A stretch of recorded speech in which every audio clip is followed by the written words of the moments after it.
સુરત શહેરની આર્થિક ગુના નિવારણ શાખા દ્વારા વેપારી પાસે જે 63.64 લાખની છેતરપિંડી થઈ હતી તેના 3 આરોપીઓને ઝડપી પાડી આગળની વધુ કાર્યવાહી હાથ ધરી છે। સુરત શહેરની આર્થિક ગુના નિવારણ શાખા દ્વારા કાપડ વેપારીને રૂપિયા 63.64 લાખની છેતરપિંડી કરનાર 3 આરોપીઓની ધરપકડ કરવામાં આવી। આરોપીએ ફરિયાદી રાજેશભાઈ સૂર્યા પાસેથી બેંગ્લોરી ફેબ્રિક્સનો માલ ખરીદી પણ પૈસા નહીં ચૂકવી છેતરપિંડી કરી હતી। તો સુરતમાં કાપડ વેપારીને 63.64 લાખની છેતરપિંડીમાં 3 આરોપીઓ સાગર ઠુમર, દર્શન કાનાણી અને શૈલેષ કાનાણીને પોલીસે પકડી પાડ્યા છે। આરોપીઓએ શરૂઆતમાં નાની રકમ ચૂકવી વિશ્વાસ જીત્યો અને પછી મોટો કાપડનો ઓર્ડર આપી માલ લઈ ગયા। માલ મળ્યા પછી પૈસા ચૂકવ્યા નહીં અને ફોન બંધ કરી ભૂગર્ભમાં ઉતરી ગયા હતા। ફરિયાદી રાજેશ સૂર્યાની અરજી પર પોલીસે છેતરપિંડીનો ગુનો નોંધી કાયદેસરની કાર્યવાહી કરી હતી અને ટેકનિકલ સર્વેલન્સથી ટ્રેસ કરી 3 આરોપીઓને ઝડપવામાં આવ્યા હતા।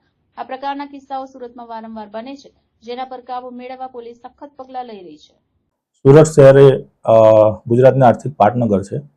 સુરત શહેર ખાતે વિકાસની સાથે સાથે કાપડ ઉદ્યોગ પણ ખૂબ મોટા પાયે વિકાસ પામેલો છે, જેમાં લેભાગુ તત્વો પણ ગુનાહિત કાવતરાઓ રચી ફરિયાદીઓ સાથે છેતરપિંડીની ઘણી બધી ફરિયાદો ઉપજવા પામેલ છે। જે અનુસંધાને ફરિયાદી રાજેશભાઈ મોહનભાઈ સૂર્યા જે પોતાની દુકાન રિંગ રોડ સાઈ માર્કેટ ખાતે આવેલી છે, જેમાં આ કામના કાપડ દલાલ સાગર મનસુખભાઈ ઠુમરે આ કામના આરોપી દર્શન મંગલલાલ કાનાણી તેમજ શૈલેષ શંભુભાઈ કાનાણી નાઓને પરિચય કરાવી બેંગ્લોરી ફેબ્રિક્સના માલ મેળવી શરૂઆતમાં પૈસા આપી વિશ્વાસ કેળવી ત્યારબાદ 63,64,000નો માલ મેળવી ફરિયાદીઓને આજ સુધીમાં માલના પૈસા આપેલ ના હોય, જે સંબંધે ડીસીપી પોસ્ટે ખાતે ફરિયાદીની ફરિયાદ લઈ IPC 409/120 બી મુજબનો